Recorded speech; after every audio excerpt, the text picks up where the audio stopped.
আমার কিন্তু মনে হচ্ছে মমতা বন্দ্যোপাধ্যায় এটা গোটা বাংলার জন্য করেননি। মমতা বন্দ্যোপাধ্যায় এসআইআরকে আটকাতে চেয়েছিলেন নিজে যাতে না হারেন। অবাক লাগলেও এটা সত্যি। অনেক তৃণমূল কর্মী হয়তো আমার ওপর রেগে যাবে এই কথাটা বলার জন্য, কিন্তু বিশ্বাস করুন মমতা বন্দ্যোপাধ্যায় নিজেও স্বার্থপরের মতন নিজের সিটটা বাঁচানোর জন্য হয়তো এই কাজটা করেছেন। ভয়ঙ্কর তালিকা এই মুহূর্তে আপনাকে দেখাচ্ছি। মমতা বন্দ্যোপাধ্যায় যে ভবানীপুর আসন থেকে নিজে প্রতিদ্বন্দ্বিতা করেছিলেন, সেই ভবানীপুর আসন সেখানে তিনি কত মার্জিনে জিতেছিলেন? 58,000, 58,835। আর খসড়ায় নাম বাদ গেছে 44,786। মানে যত ভোটে তিনি জিতেছিলেন প্রায় তত নাম বাদ গেছে। এবং তার পাশাপাশি উনি জানেন ভবানীপুরে প্রচুর মানুষ তার বিরুদ্ধে চলে গেছে। ভবানীপুরে যে সংখ্যালঘু সম্প্রদায়ের মানুষ রয়েছেন তারাও বিরক্ত তার উপরে। সবাই তৃণমূলকে ভোট দেবে না। যারা রাষ্ট্রবাদী রয়েছেন, হিন্দুত্ববাদী রয়েছেন, তাদের ভোটটা কনসলিডেটেড হয়েছে, আর সেটা তৃণমূল কংগ্রেসের ভোট বাক্সে যাচ্ছে না। তার বিরুদ্ধে অ্যান্টি ইনকামবেন্সি রয়েছে। ভবানীপুরে যদি এই মুহূর্তে ভোট হয়, অনেকে বলছে মমতা বন্দ্যোপাধ্যায় এক ভোটে হলেও হেরে যাবেন, এবং আসলে ভয়টা সেই জায়গায়। নন্দীগ্রামে হেরেছেন, এবার ভবানীপুরেও যদি হারেন, ঝন্টু বড়াইকেই মানে আবেগ, কনভিকশন কোনো জায়গা থেকে বলছি না, অঙ্কের হিসেবে মমতা বন্দ্যোপাধ্যায় নিজের আসন বাঁচানোর জন্য এসআইআর আটকাতে চেয়েছিলেন।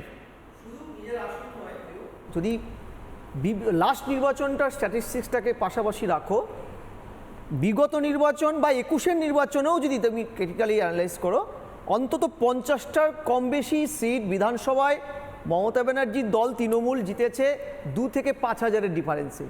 এবার যদি আমি ধরে নিই মমতা ব্যানার্জির কথাটাই ঠিক, তিনি 1,20,00,000 তার মেশিনারিজ দিয়ে বাঁচাতে চেয়েছিল, পারেননি, তাই মুখ দিয়ে সত্যি কথাটা তার বের করে ফেলেছেন, অনেক পরে হলেও বের করেছেন।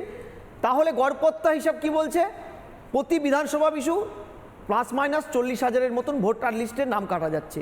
এর মধ্যে আমি বলে দিচ্ছি শাসক এবং বিরোধী উভয়েরই ভোট আছে, কিন্তু যদি পাটিগণিতে শাসক বেশি ভোট পেয়ে থাকে, তার ভোট কাটা গেলে তার ভোটই বেশি কাটা যায়। আর দ্বিতীয়, এটা তো পরিষ্কার সত্য, এই মৃতরা জীবনানন্দ দাশের কথা অনুযায়ী মৃতরা কোথাও নেই, কিন্তু এ রাজ্যে তো আমরা জানি মৃতরা জীবিতদের থেকে মূল্যবান। সে দ্বিজেন মুখোপাধ্যায় ভোটার ইয়েতে বলো, কিংবা মুকুল রায় জীবিতকালীন একবারও দেখতে যায়নি তৃণমূলের প্রতিষ্ঠাতা মুকুল রায়কে মমতা ব্যানার্জি মৃতদেহটা হাইজ্যাক করেছে। এটা এ রাজ্যের একটা ট্র্যাডিশন। তিনি বামেদের সময়ও পদাতিক কবি সুভাষ মুখোপাধ্যায়ের বডিটা হাইজ্যাক করেছিলেন। আমার প্রশ্নটা হচ্ছে, এই বড় অংশের ভোটার, সেই ভোটার কিন্তু মমতা ব্যানার্জিকে দিনের পর দিন ভোটে জেতায়।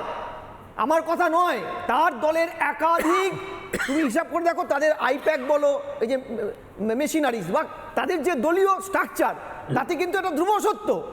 মানে ওই চন্দ্রবিন্দু সেই কথাটা আছে না, আমাদের বুথে ভোট দেবে, ভূতে সত্যি সত্যি 3 সত্যি বদলে দেবো সংবিধান। এটা মমতা ব্যানার্জির প্রশাসনের one and only hidden agenda.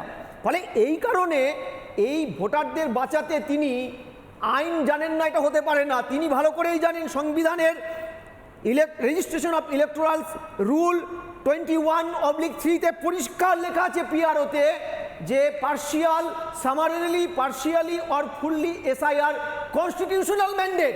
এটা সুপ্রিম কোর্টও বলে দিয়েছে, এটা তুমি ঠেকাতে পারবে না উনি।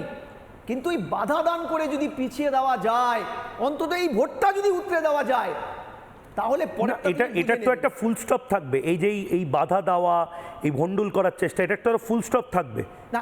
সেটা কবে থেকে শুরু হবে?